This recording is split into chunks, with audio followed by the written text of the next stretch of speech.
നാളെ അവനെ സ്റ്റേഷനിൽ വിളിച്ച് ഒന്ന് പേടിപ്പിച്ചാ ആ കാര്യങ്ങളെല്ലാം വേഗം നീക്കും. വീട്ടിലൊരു പോലീസ് ഉള്ളതിന്റെ ഉപകാരം കണ്ടോ? ഇനി പ്രീതിക്ക് വേഗം കാനഡയിലേക്ക് പോകാലോ. വെറുതെ ഇവിടെ നിന്ന് സമയം കളയണ്ട. ഗിരേട്ട വാ.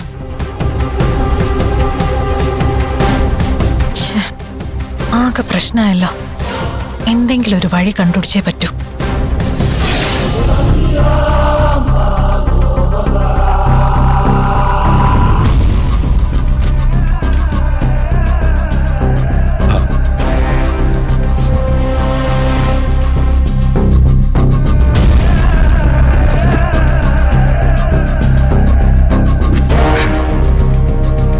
എന്താ വക്കീലേ, കണ്ടിട്ടൊരു മൈൻഡ് പോലും ചെയ്യാതെ പോകുന്നേ?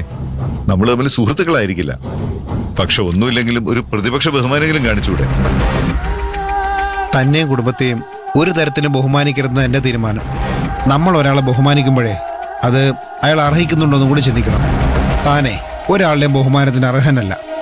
എത്ര കാലം എന്ന് വെച്ചാ നമ്മളിങ്ങനെ പരസ്പരം പോരടിച്ച് കഴിയുന്നേ? ഈ ശത്രുത ഒന്ന് അവസാനിപ്പിച്ചൂടെ? മുകുന്ദനൊരു മജിസ്ട്രേറ്റായി കഴിഞ്ഞാൽ വലിയ നിലയിലുള്ളവരൊക്കെ ആയിട്ട് ഇടപെടേണ്ടി വരും.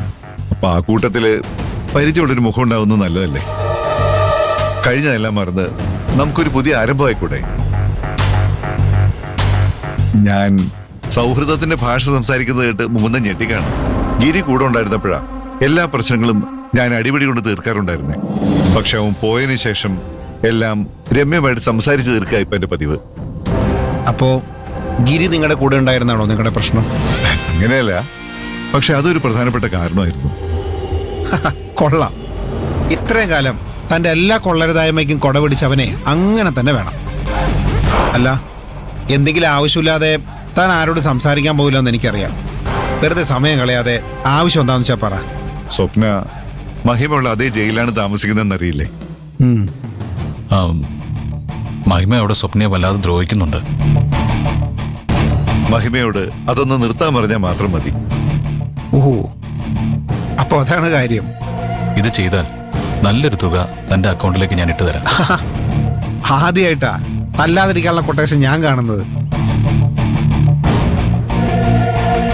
ഭാര്യയെ സംരക്ഷിക്കാനേ എത്ര കാശ് വേണമെങ്കിലും മുടക്കാൻ തയ്യാറായ ഭർത്താവിനെ കിട്ടിയതേ സ്വപ്നയുടെ ഒരു ഭാഗ്യം. പക്ഷേ കാശിന്റെ അധികാരത്തെ ബഹുമാനിക്കാത്ത കുറെ ആളുകളും ഈ ഭൂമിയിലുണ്ടെന്ന് നീയും നിന്റെ കുടുംബവും മറന്നു.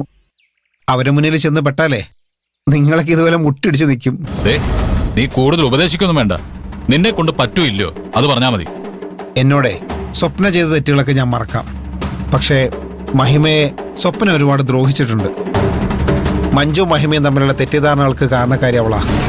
അവളോട് ക്ഷമിക്കാൻ മഹിമയോട് ആവശ്യപ്പെടാനുള്ള ധൈര്യം എനിക്കില്ല.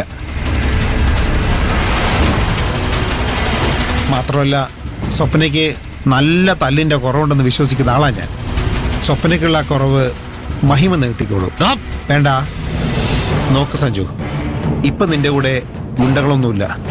ഒറ്റയ്ക്ക് വന്നാലേ നിന്നെ കാല് വരെ ഞാൻ നിലത്തടിക്കും. മോനെ മുകുന്ദ, ഇപ്പൊ ജയിലിലെ സാഹചര്യം മഹിമയ്ക്ക് അനുകൂലമാണെന്ന് കരുതി എപ്പോഴും അങ്ങനെ ആവണമെന്നില്ല. സാഹചര്യങ്ങൾ മാറി മറിഞ്ഞു വരുമ്പോ ഞങ്ങൾക്കും തിരിച്ചടിക്കാൻ അവസരം കിട്ടും. ഭീഷണിയാണോ ഉദ്ദേശിച്ചത്? ഏറ്റില്ല. ഉള്ളത് പറയാലോ, തൻ്റെ അടുത്ത് ഗിരി മാറിയതോടെ തന്നോടുള്ള പേടിയും ബഹുമാനമൊക്കെ പോയി. പണ്ട് തന്നെ എന്തെങ്കിലും പറഞ്ഞാലേ ഗിരി വരും എന്നുള്ള പേടിയായിരുന്നു എല്ലാവർക്കും.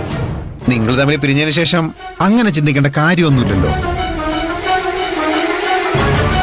ദേ, പഴയ ഓർമ്മയിലെ പുറത്തുപോയി വേറെ ആരെയും ഭീഷണിപ്പെടുത്താൻ നിൽക്കല്ലേ. അവരടിച്ച് സൂപ്പാക്കൂട്ടോ.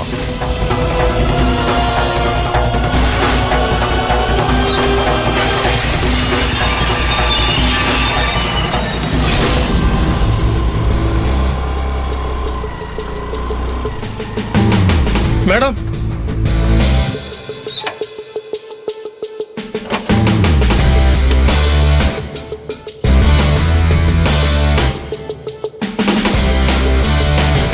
എന്താ? എന്റെ പേര് റഫീഖ്. എന്നോട് സ്റ്റേഷനിൽ വന്ന് കാണാൻ മാഡം പറഞ്ഞിരുന്നു. ഞാനോ? എന്തിന്? ആരുടെ വിസയുടെ കാര്യം സംസാരിക്കാനാണെന്ന ഓഫീസിലുള്ളവർ പറഞ്ഞത്. ഓ, താനാണോ സെൻട്രലില് ട്രാവൽ ഏജൻസി നടത്തുന്നത്?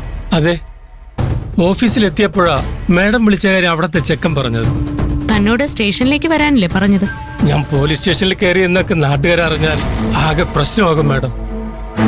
നാട്ടുകാരുടെ ഇടയിൽ ഒരു ചീത്തപ്പേരുണ്ടായാൽ പിന്നെ അത് കച്ചവടത്തെ ബാധിക്കും. തന്റെ കച്ചവടത്തെക്കുറിച്ച് അന്വേഷിക്കാൻ തന്നെയാ വിളിപ്പിച്ചത്. എന്താ പ്രശ്നം മാഡം? തന്റെ ഏജൻസി വഴിയല്ലേ പ്രീതി കാനഡയിലേക്ക് പോകാൻ വേണ്ടി അപ്ലൈ ചെയ്തത്? മരിച്ചുപോയ പീതാംബരന്റെ മകളല്ലേ? അതെ. ഞങ്ങൾ തന്നെ എല്ലാം ചെയ്തു കൊടുത്തത്. എന്നിട്ടെന്താ ഇത്രയും കാലമായിട്ടും അവൾക്ക് പോവാൻ പറ്റാത്തത്? താൻ അവളുടെ കാര്യത്തിൽ ഉഴപ്പാണോ അതോ കാശ് അടിച്ചു മാറ്റാനുള്ള എന്തെങ്കിലും പരിപാടിയാണോ? അയ്യോ മാഡം, ഒരിക്കലും അല്ല. ഞങ്ങൾ വളരെ സത്യസന്ധമായി നടത്തുന്ന സ്ഥാപനമാണത്. എന്നിട്ടാണോ പ്രീതിയുടെ കാര്യത്തിൽ ഇത്രയും കാലതാമസം എടുക്കുന്നത്? പ്രീതിക്ക് കാനഡയിലേക്ക് പോകാനുള്ള മുഴുവൻ ഒരുക്കങ്ങളും 1 മാസം മുമ്പേ ചെയ്തു കഴിഞ്ഞതാ. അവരെ കാണുമ്പോഴൊക്കെ ടിക്കറ്റ് എപ്പോൾ എടുക്കണമെന്ന് ഞാൻ ചോദിച്ചുകൊണ്ടേയിരിക്കും.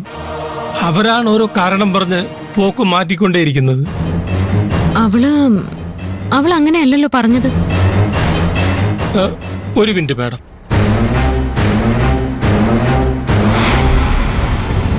പ്രീതിക്ക് കാനഡയിലേക്ക് പോകാനുള്ള മുഴുവൻ പേപ്പറും ഇതിലുണ്ട്.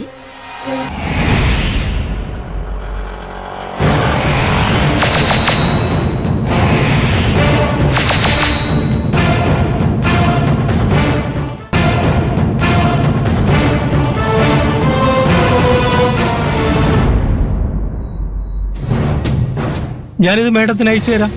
സംശയമുണ്ടേ ചെക്ക് ചെയ്യാം. എല്ലാം ശരിയായിട്ടും അവൾ എന്താ പോവാത്തത്? അത് ആ കുട്ടിയോട് തന്നെ ചോദിക്കണം മാഡം. ദയവ് ചെയ്ത് ഞങ്ങൾ തട്ടിപ്പുകാരാണെന്ന് പറഞ്ഞ് എന്റെ ഏജൻസി പൂട്ടിക്കരുത്. ഞാൻ ഇന്നേ വരെ എന്റെ ഒരു ക്ലയന്റിനെ പോലും പറ്റിച്ചിട്ടില്ല. ശരി, നിങ്ങളൊരു കാര്യം ചെയ്യ. കാനഡയിലേക്കുള്ള അടുത്ത ബാച്ച് എപ്പോഴാണ് പോകുന്നതെന്ന് നോക്കിയിട്ട് പറ. പ്രീതി എന്തായാലും ആ ഫ്ലൈറ്റിലുണ്ടാവും. ശരി മാഡം. എന്നാ പോയിക്കോ. Okay madam, thank you.